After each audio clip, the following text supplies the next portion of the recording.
സിദ്ധാർത്ഥേട്ടനോട് കച്ചിലേക്ക് പോകുന്ന ആൾ പറഞ്ഞു ഉപ്പുപാടാണ് നോക്കിക്കോട്ടെ എന്ന് പറഞ്ഞു. അങ്ങനെ ആളോട് പോയി പറഞ്ഞിട്ട് ഇറങ്ങി. നോക്കുമ്പോഴാന്ന് വെച്ച് കഴിഞ്ഞാൽ കമണും ജിലേബിയും കിട്ടിയപ്പോൾ അത് കഴിച്ചു. പിന്നെ സേഫ്റ്റി മുഖ്യമാണല്ലോ, പിന്നെ ഒന്നും നോക്കിയില്ല, 2 ഗണ്ണാണ്ട് വാങ്ങാൻ വിചാരിച്ചു.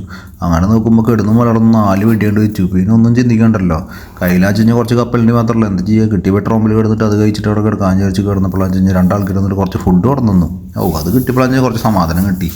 ചൂടെന്നൊക്കെ പറഞ്ഞു കഴിഞ്ഞാൽ അവിടെ നിന്ന് അങ്ങോട്ട് കടന്നു കഴിഞ്ഞാൽ ഒരുമാതിരി വൃത്തി കെട്ട ചൂടാണ്. ഉപ്പുപാടെന്ന് പറഞ്ഞപ്പോൾ ഞാൻ ഇത്രയും പ്രതീക്ഷ ഉണ്ടാവില്ല. റോഡും കുറച്ച് വണ്ടികളും ഞാനും മാത്രം. മൂട്ടിൽ മറ്റേ വാണം വെച്ച് ഇട്ട പോലെയാണ് ഞാൻ പടച്ചേർന്നത്. എങ്ങനെ ചവിട്ടിയിട്ട് ഒരു രക്ഷയില്ല, വണ്ടി നീങ്ങണില്ല. അയ്യോ എൻ്റെ പൊന്നു, എന്തെന്നാ പറയുക, അമ്മാതിരി ചൂട്. അതിൻ്റെ ഇടയിൽ വെച്ച് കഴിഞ്ഞാൽ വന്യമൃഗങ്ങളുടെ ബോർഡ് അത് കണ്ടു കഴിഞ്ഞാൽ പിന്നെ ഉള്ളിൽ മറ്റേ സാധനം കയറും. നോക്കുമ്പോൾ ഫ്രണ്ടിൽ നോക്കുമ്പോൾ എന്തോ ഒരു എമു പോലത്തെ സാധനത്തിനൊക്കെ കാണുന്നുണ്ട്. പൂവും കഴിക്കാൻ ഒരു പുഴ പോലത്തെ വലിയൊരു സാധനം കണ്ടു. ഞാൻ വിചാരിച്ചു അതിൽ ചാടിയിട്ടുണ്ട് മരിച്ചാലോ എന്ന് വിചാരിച്ചു. ചൂട് എടുത്തിട്ട് എന്ത് ചൂടെന്ന് പറയുക. അങ്ങനെ അത് കഴിഞ്ഞ് അപ്പോൾ കാട് ഭാഗം കണ്ട് കഴിഞ്ഞപ്പോൾ ഒരു പെട്രോൾ കിട്ടി കഴിക്കാൻ ഞാൻ നേരെ പോയിട്ട് കിടന്നു. ഒന്നും നോക്കിയില്ല. 4 മണി 8 സമയം.